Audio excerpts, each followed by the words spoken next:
We thought Cedar Pines Estates would be a quiet, peaceful change from the fast pace of city life. After years of dealing with sirens, traffic, and our neighbors' midnight saxophone solos, the idea of a small suburban neighborhood with tree-lined streets and a lake nearby sounded like paradise. It didn't take long, though, for us to realize that even paradise had snakes. One of them wore oversized sunglasses, a tight bob haircut, and carried a clipboard like it was a law enforcement badge. Her name was Karen, not just by behavior actually. Her name was Karen Matthews, president of the Homeowners Association for the last 6 years, and by the looks of it, self-appointed queen of Cedar Pines. We met her on our first day. Though met might be the kind of word for what happened. My wife and I were unloading boxes from the truck when she walked up with a sharp, determined pace like she was responding to a neighborhood emergency. She didn't smile, didn't say welcome, and definitely didn't ask our names. "Just so you're aware," she said, glancing at the truck and our open garage. "The HOA has rules about how long moving vehicles can block the street. Also, all decorations, flags, and lawn ornaments must be approved by the board before display. No exceptions. And please review the weapon visibility policy in the HOA handbook." I blinked. "Weapon visibility policy, yes," she said matter-of-factly. "No visible firearms, even if legal. This is a family neighborhood. We like to keep things calm, clean, and safe here."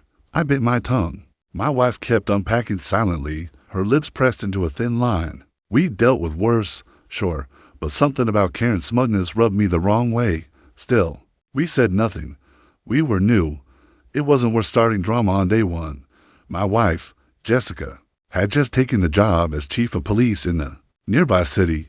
It was a promotion years in the making. She had worked her way up with discipline and grit, earning respect from officers and city officials alike. Being a police chief came with a level of authority and responsibility she didn't take lightly. But she also didn't throw it in people's faces. Off duty, she was low-key, quiet, and reserved. But she always carried her off-duty firearm, as allowed by department policy and state law. The next morning, she went out for a jog before sunrise. It was her routine sports watch on her wrist, earbuds in, and her compact pistol holstered in a discreet side holster designed for runners. She wore a long-sleeve hoodie over her athletic leggings, so it wasn't even that noticeable unless you looked carefully. But of course, Karen looked carefully. I was sipping my coffee by the front window when I saw Karen standing on the sidewalk across the street, watching my wife jog away. She had her phone in her hand and was clearly filming or taking pictures. My stomach sank. Something told me she wasn't just concerned, she was gearing up for drama. 15 minutes later, my wife returned, jogging back down the block, earbuds still in. That's when Karen stepped into the middle of the sidewalk and pointed at her with exaggerated theatrics. "There she is," she shouted into her phone. "Yes, she's carrying a firearm.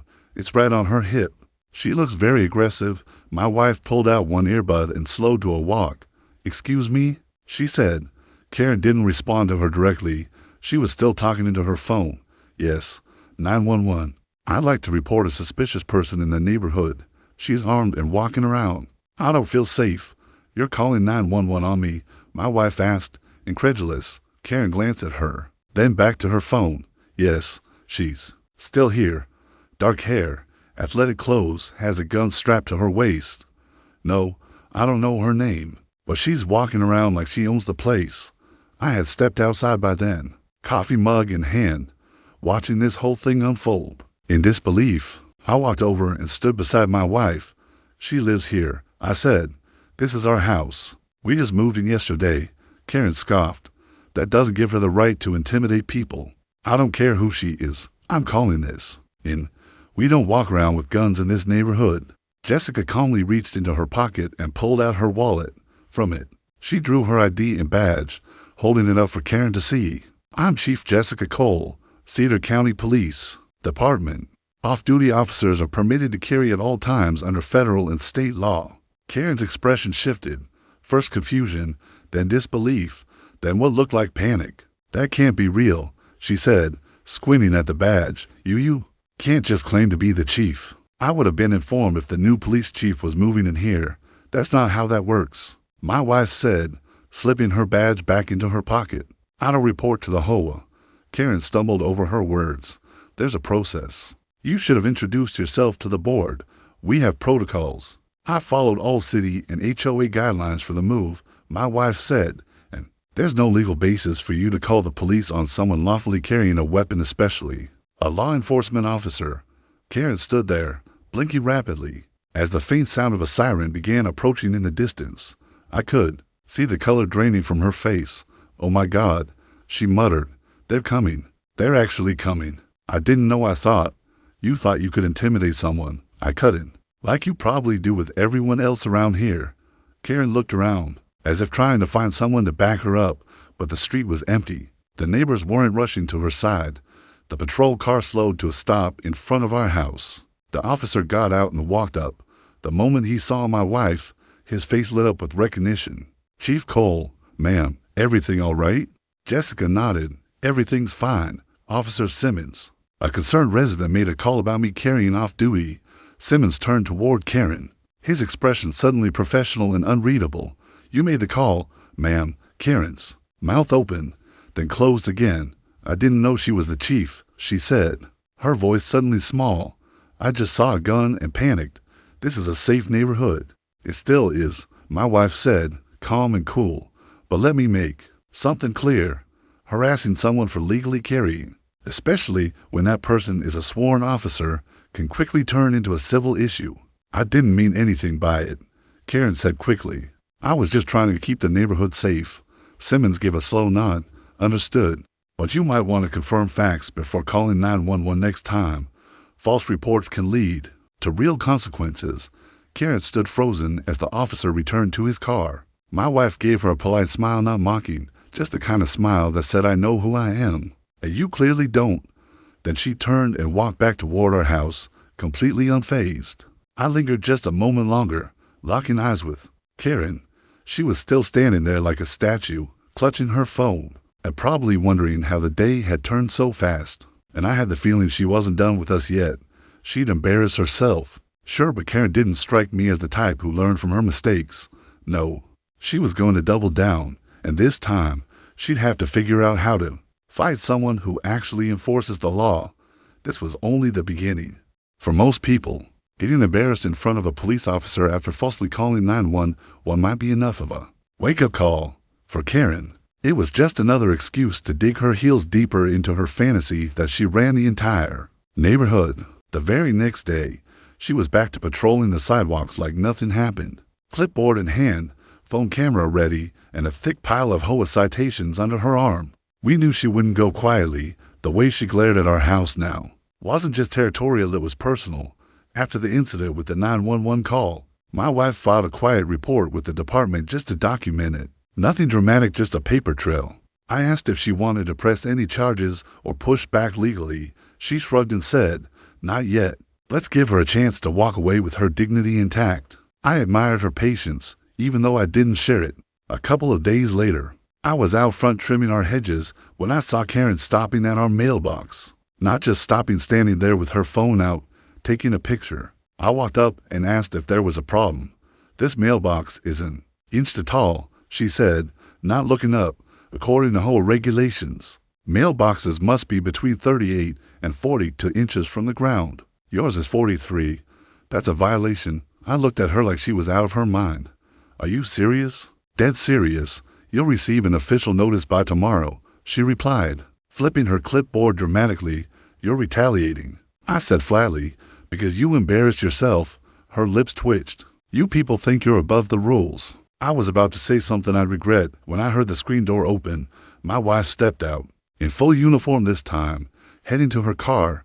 Karen's eyes locked on the badge, then the utility bell. This wasn't off-duty jogger Jessica, this was Chief Cole in full authority. Karen blinked hard, clearly trying not to flinch. "Well, I just hope you're not using your position to bully residents," she said, forcing a little tremble of indignation into her voice. Jessica didn't even break stride. "You made a false 911 call last week. That could have gone badly for you. Be grateful I didn't pursue it." Karen huffed and turned around, storming off. But I could see her mind working, already thinking about her next move. Later that week, flyers started popping up around the neighborhood. At the park entrance, the pool bulletin board, even inside the dog park gate. They were clearly homemade bold red letters on cheap white paper. printed in a standard Word document layout. Do you feel safe? New resident carries guns and family. Neighborhood. Ask the whole why our community is turning into a war zone. No name. No direct accusations. But it wasn't subtle. By noon, 3 neighbors had texted us pictures of the flyer, clearly mortified. One even came by in person, a kind older man named Paul, who lived a houses down and had served in the military. I'm so sorry, he said. That woman's nuts. Everyone knows you're the new chief. You're not the problem, she is. We thanked him, but it still stung. Karen had started a smear campaign, subtle, technically legal, but aggressive. My wife said nothing at first, just collected a few copies and made notes. I asked if she wanted to talk to the HOA board, but she shook her head. She is the board. Jessica said. Everyone else just nods along. We tried to keep things calm. The next week passed without incident. No new flyers, no citations. We thought maybe the fire had burned out. Then, on a breezy Friday afternoon, it flared back up in spectacular fashion. I was working from home when the doorbell rang. Through the peephole, I saw the uniformed officers. Not from my wife's department, these were county deputies. I opened the door cautiously. Good afternoon, sir, one of them said. We received an anonymous tip about firearms being stored unsafely in this residence. May we come in? I stared at him. What? Caller reported that weapons were being left around children, improperly stored. We have to investigate, sir. At that moment, Jessica came down the stairs. She was in sweatpants and a t-shirt, but when she saw the uniforms, her expression shifted. I'm Chief Cole, she said, showing her badge. This is my home. There are no children living here. The only firearms inside are my service weapons, all locked per policy. Who made the report? The deputy looked uncomfortable. Anonymous. Tip. We're required to check, especially with minors possibly involved. Jessica stepped aside. You're welcome to take a look. I have nothing to hide. They did a quick inspection, checked the gun safe in our closet, confirmed everything was stored properly, logged the report, and left. Before going, one of them leaned close to me and whispered, honestly, sir, we get calls like this sometimes. Usually a neighbor with a grudge. We didn't need a detective to figure out who made the call. That night, we sat on the back porch, looking out at the quiet street. Jessica sipped her tea, jaw clenched. She wants a war, she said. She wants to provoke me into losing my temper or making a mistake so she can play victim. So, what are we going to do? I asked. She turned to me with a calm but focused look. We document everything, and we make sure that next time she crosses the line, it's not a warning, it's a reckoning. The very next HOA meeting was held at the clubhouse a few days later. We had never attended one before, but that night, we made sure to show up early. Jessica wore her full uniform, not to intimidate, but to make it clear exactly who she was. A few gasps echoed around the room as we walked in. Karen, seated at the front with her little gavel, looked like she'd swallowed a lemon. The meeting began with the usual small talk, lawn maintenance, pool rules, parking complaints. Then, Jessica raised her hand. I have a concern, she said. Karen tried to interrupt. We'll take comments at the end. It's about personal harassment and the abuse of HOA authority, Jessica said, loud enough for the room to go silent. Karen's face went rigid. Excuse me? Jessica pulled a folder from her bag and walked to the front table.